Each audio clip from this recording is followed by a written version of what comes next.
Oh, maulid itu nggak bagus, maulid itu bid'ah, maulid itu dhalalah. Jadi kita bagaimana? Kalau kita insya Allah akan masuk ke dalam surga, kecuali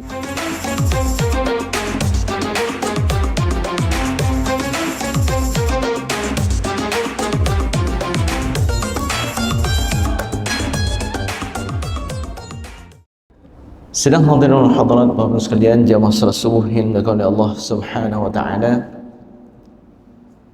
Kita masih dalam nuansa Maulidun Nabi sallallahu alaihi wasallam. Bukan hanya di Aceh,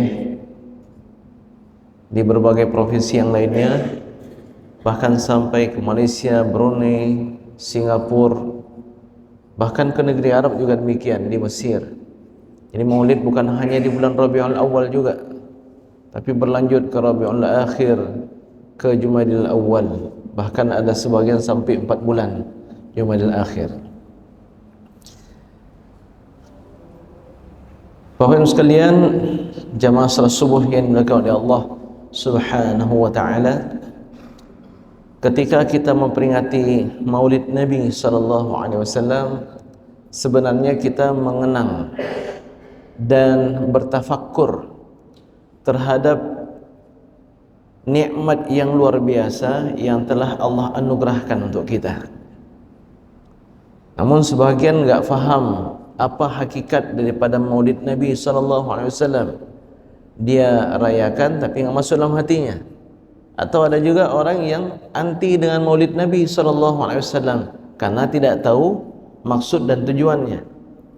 Persis yang terjadi misalnya di Riau. Diundanglah salah seorang syekh dari Arab Saudi untuk berceramah di acara Maulid. Tapi mereka enggak menyebutkan Maulid. Karena kalau disebutkan acara Maulid enggak datang. Jadi hadirlah di acara Maulid tersebut.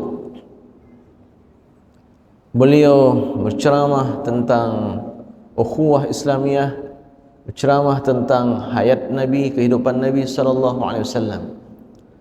Lalu selepas kajian dalam duduk santai, "Wahai Tuan Syekh, bagaimana menurut anda Maulid itu?" "Oh, Maulid itu enggak bagus, Maulid itu bid'ah, Maulid itu dhalalah." "Wahai Tuan Syekh, anda tadi berceramah di acara Maulid. Yang mana? Yang tadi. Bagaimana menurut anda? Yang seperti ini bagus ini. Yang seperti ini adalah sangat dianjurkan. Karena di sini baca Al-Quran, selawat, ada kendurinya, ada ceramahnya, ukhuwah Islamiyahnya hidup dan seterusnya." Jadi ternyata dikira oleh orang yang anti dengan Maulid, Maulid itu tiup lilin atau siapkan balon untuk diledakkan dan seterusnya. Setelah mereka tahu, oh kalau kayak gini ini sangat dianjurkan. Ya, Maulid yang seperti ini sangat dianjurkan. Baik, sidang hadirin hadirat Bapak sekalian yang dimuliakan oleh Allah Subhanahu wa taala. Wa in ta'uddu ni'matallahi la tuhsuha. Kalau kalian hitung nikmat yang Allah anugerahkan kepada kalian, niscaya kalian enggak akan sanggup menghitungnya. Di antara nikmat yang sangat besar dan mungkin sering kita lalaikan, atau bahkan mungkin enggak pernah terlintas dalam fikiran kita bahwa ini adalah anugerah yang betul-betul luar biasa, yaitu kita enggak minta tapi Allah berikan. Dijadikannya kita ini sebagai umat Nabi Muhammad sallallahu alaihi wasallam. Ini sebuah anugerah luar biasa Bapak Ibu sekalian. Umat terdahulu mendambakan menjadi umat Nabi Muhammad sallallahu alaihi wasallam. Jangankan umat terdahulu, nabi dan rasulnya pun berharap menjadi umat Nabi Muhammad sallallahu alaihi wasallam. Karena cerita tentang umat Nabi Muhammad ini disampaikan dari masa Nabi Adam alaihissalam. Setiap nabi dan rasul menyampaikan tentang umat Nabi Muhammad sallallahu alaihi wasallam hingga ke Nabi Isa alaihissalam. Sehingga Nabi Musa alaihissalam, Nabi yang paling banyak pengikutnya setelah Nabi Muhammad sallallahu alaihi wasallam, memohon kepada Allah agar kiranya beliau dijadikan umat Nabi Muhammad sallallahu alaihi wasallam. Tapi sudah keputusan dari Allah, tidak bisa diubah, bahwa Nabi Musa alaihissalam Nabi yang diutus untuk umat Bani Israel yang terdahulu. Baik, sidang hadirin hadirat Bapak sekalian yang dimuliakan oleh Allah Subhanahu wa taala. Apa keistimewaan menjadi umat Nabi Muhammad sallallahu alaihi wasallam?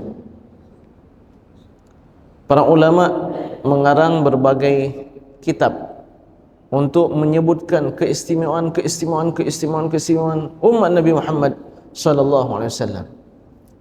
Di antaranya guru kami Syekh As-Sayyid Muhammad bin Alawi Al-Maliki.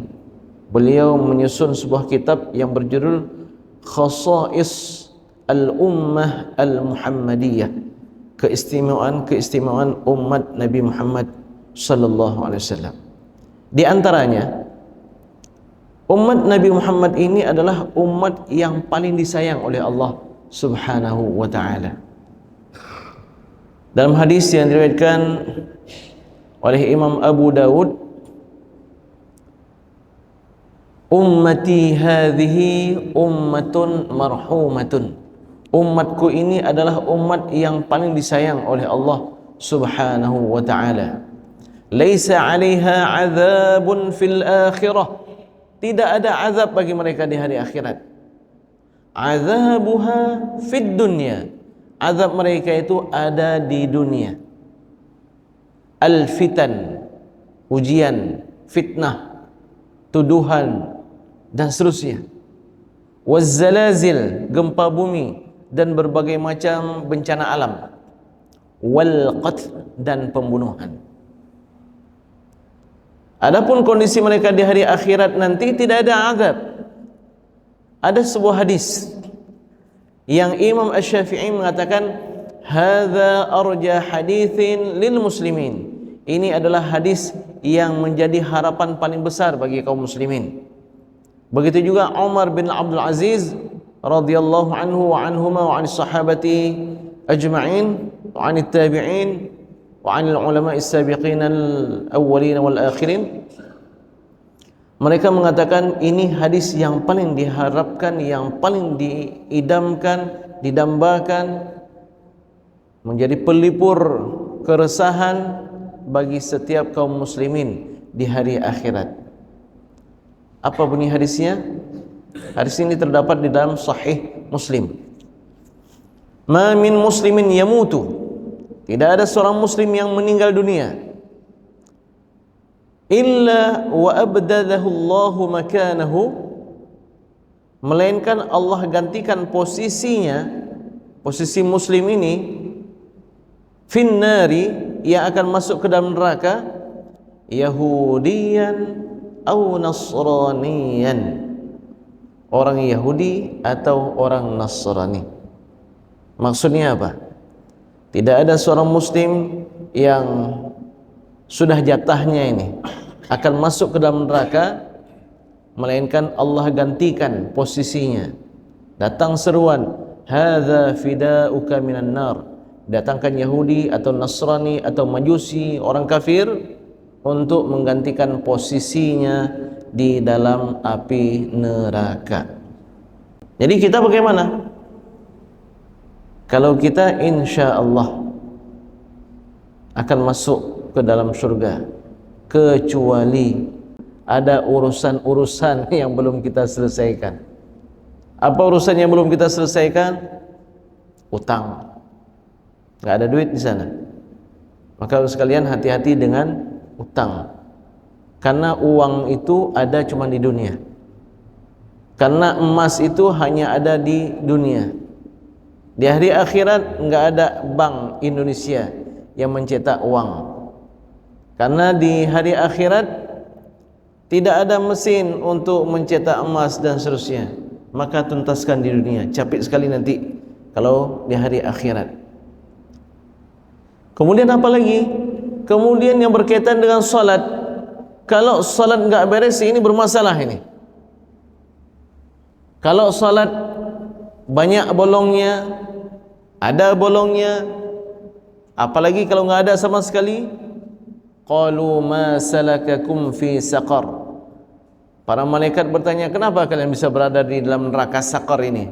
Qalu lam naku minal musallin. Kami dulu enggak melaksanakan salat. Kalau ada bolong-bolong bagaimana? Ya menjadi masalah salatnya.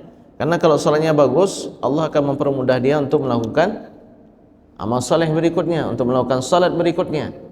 Salatnya bolong, zuhur ada salat, asarnya enggak salat. Zuhurnya ini jadi masalah. Karena kalau Allah terima salat zuhurnya, pasti Allah akan mudahkan bagi dia melaksanakan salat asarnya.